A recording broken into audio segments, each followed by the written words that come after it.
Yeah, I wish I'd been earlier in the lineup. The disadvantage of telling me about Tom Waits is that I've had like time to I got the rhythm. The piano has been drinking, the refrigerator is running. That you can do this. I think this would be a nice party game. You just make up lyrics, and then when you get to the piano has been drinking, if you say it 3 times, then someone else has to take it. So my shoelaces can't find me. Yeah, and so I was really entertained by that, and entertained that, of course, Uncle Jim's entertained and Pat's entertained. Yeah, one of the, so then I want to make reference to everything that was said before me, but of course I can't. And the thing is, I'll give you an example of when, Jim is full of the enthusiasm and the humility, right? Nobody had to like his fishwater. So yeah, he's got that. Thank you, David, for pointing that out. So I try to bring that. I didn't know that he was in the seminary, and it makes perfect sense. But yeah, so he fits in with Dewane's. They will keep things under their hat forever, if need be. So we were fishing one time. My brother Pat's in the boat, my dad's in the boat, and Uncle Jim is in the boat. And I'm about 9 years old. Pat helped me put it in a time frame. And Tommy helped me with the what kind of vessel was it? Because I thought it was a canoe, and Tommy's like, no, if this story doesn't end with a capsizing, then it can't be a canoe.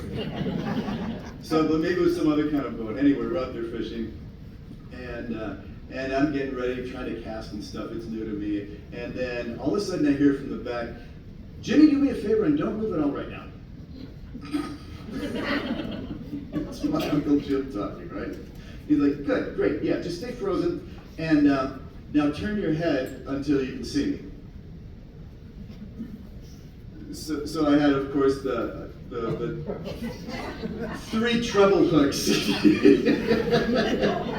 poised lethally against his head and in his hair, maybe his ear, I don't know. And, if he had not handled that with total aplomb, not losing any part of his composure, he might have lost an ear. And, not just enthusiasm when things are going great, the man knew how to keep the even keel in him. And then I had, what did Bob put it, you Dewanes are serious people. Yeah, serious is one way to put it, yeah. If that had been my dad's ear at risk, wouldn't have gotten the same kind of messaging. Yeah, so that the contrast was really instructive, yeah, and it stayed, so it helped me become the father I wanted to be, more of the man that I want to be. That little thing, and that's the only one I've got to do that I want to tell about, right? But so I was a godson and got gifts until my parents told him to knock it off because the other kids weren't getting their gifts from the other godparents.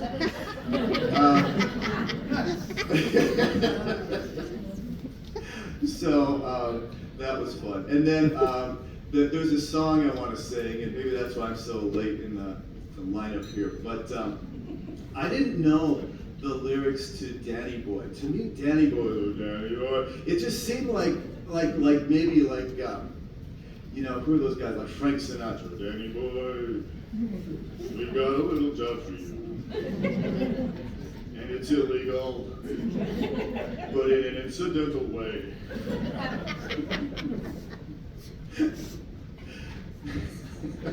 Just take this package and hang out at the address on that envelope. And wait for the guy who's going to show up and he's got 2 hats. And so I made another one with Dean Martin, but so we don't need any more. And I've got my Chris Farley version. I'm working on that one.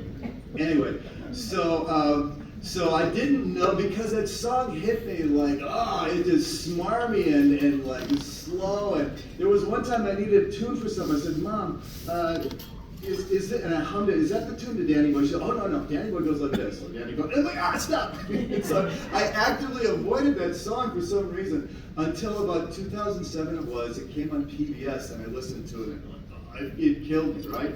And my grandma Lenore, Kay's beautiful mother, was old and in assisted care, and I got the idea in my head, I gotta learn this song, and if I can, I'm gonna sing it to grandma. And so I went and I did that, and it was like, I felt like I was giving her permission to leave, and oh yeah, and the veil has been thinning, the piano has been drinking, and Uncle Jim is smiling. Yeah, the veil is thin anytime you want it to be thin, is kind of how I think about it.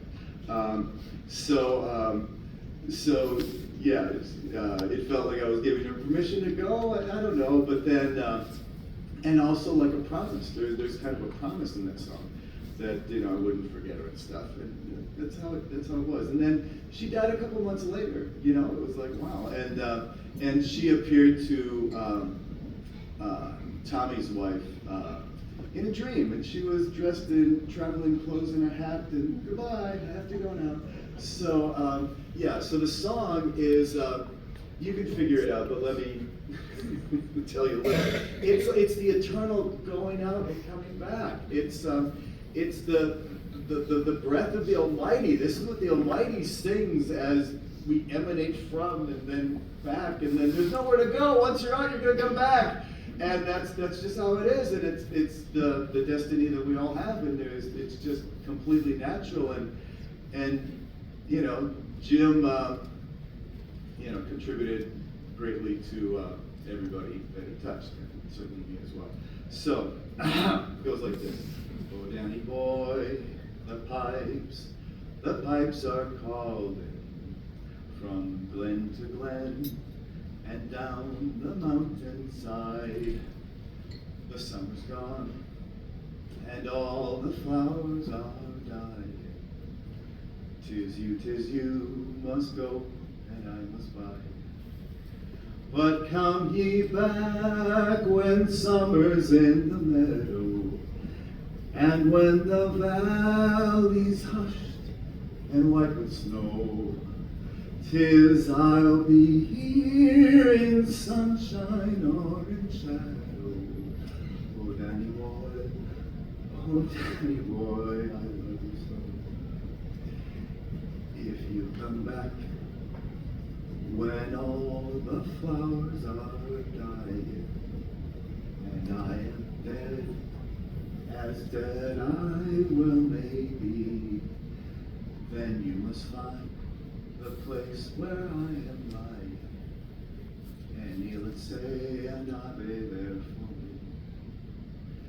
And I will hear though soft you tread above me, and all my dreams will brighter, sweeter be, if you'll not fail to tell me that you love me. I'll rest in peace until you come to me.